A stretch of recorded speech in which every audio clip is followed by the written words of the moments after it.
Hello everyone, welcome back to my channel. It's been a while since I did a merchandising video, so I figured I would just jump into one today. On one of my past videos, I believe it was the top 5 responsibilities, duties of a visual merchandiser. I got a couple comments asking what some responsibility and duties are for a visual merchandising assistant, which I am going to talk about today. So let's just jump right in. Basically, I was a visual merchandising assistant to my supervisor, and I know I see this in so many videos, you guys, but honestly, it's gonna kind of vary by company.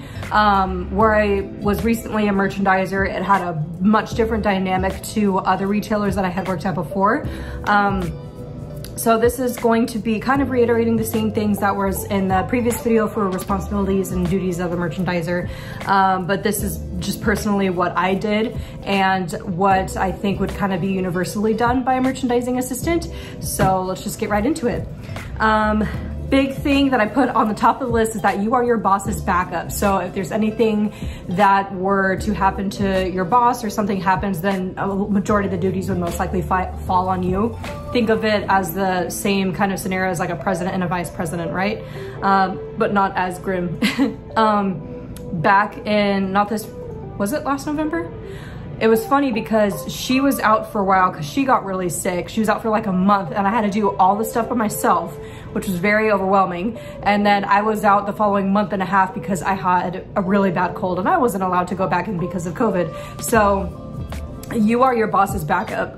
My boss and I were basically like yin and yang. We were really close. We were very open with each other about, you know, our designs and things like that. But if all else fails, you are going to be the secondary person.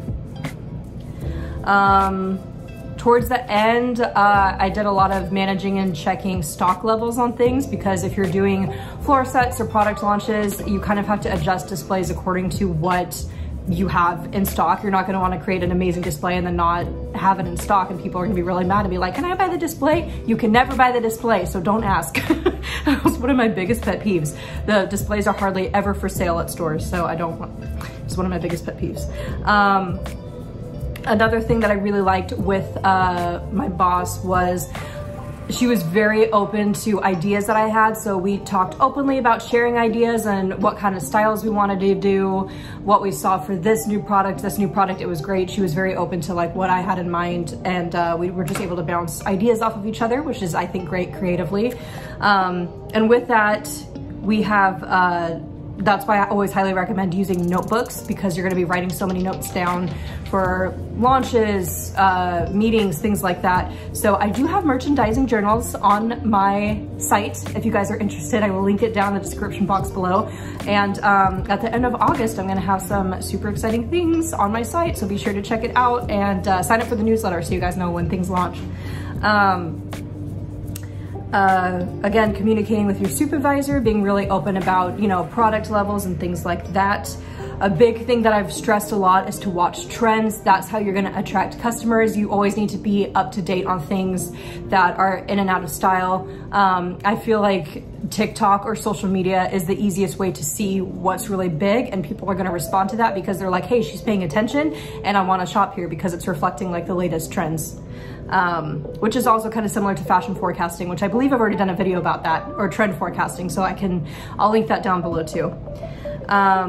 Utilizing a calendar. Sometimes, especially with the holiday season maybe, or different times of the year, usually during the holidays, things start to get really crazy. You need to write everything down. Even if you think you'll remember it, you probably will not. There's going to be meetings and tons of floor sets and product launches and Black Friday deals. There were so many sales going on. It got really crazy because it was like a 12 days of Christmas sale. So literally every day it was changing and it was nuts. And I was by myself because my boss was out. So it was a mess. Oh my God, that's kind of scarred me a little bit because that was so intense. You could also track inventory. For me, a lot of the times I would help with truck days with the operations team. So if we got inventory in, I'd have to move it in WMS and do all that. And that's a good way to track, being like, hey, we were supposed to get 50 of these and we didn't. And then you contact, you know, corporate or the higher ups, and then it's a whole thing. But that was the thing that I was also kind of tasked with doing, because I was kind of the visual and operations assistant. So my supervisor was the visual operations manager and I was the assistant. So I was the backup, and I did those things for her while she did the bigger like upper things. You could contact other branches. When we got closer to the holiday season, we ran out of stuff. We would be like, hey, Texas, do you have this? Can you ship this to Washington before Christmas? Things like that. A lot of communicating to different stores for where I was working, especially closer to the holiday season, because we wanted everybody to have a happy Christmas. So, and then even with like phone calls and online meetings, you talk to a lot of stores a lot of the time too, just to see how it's going with them, and checking in and things like that, how their launches went. And then lastly, kind of coinciding with contacting with branches, other branches of stores, was participating in meetings. There was a lot of meetings of launches, things to come, changes that we would be doing, things like that, talking about visual standards, talking about launch photos, all those kinds of things. So basically, like I said, your boss's second hand. You can help with photos, floor sets, run errands. I know even in the mall, we had there was a store that was a vacant space because the store closed. So we were able to dress up the window to advertise, hey, come to our store. So I executed that. I mean, gosh, there was so much and so little. I'm trying to think of all the things that I did, but that is basically kind of a general idea. If you guys want more or anything specific, definitely let me know in the comments down below so I can make that for you guys. Don't forget to give this video a thumbs up, subscribe for more, and I will see you guys in the next video. Thanks for watching. Bye.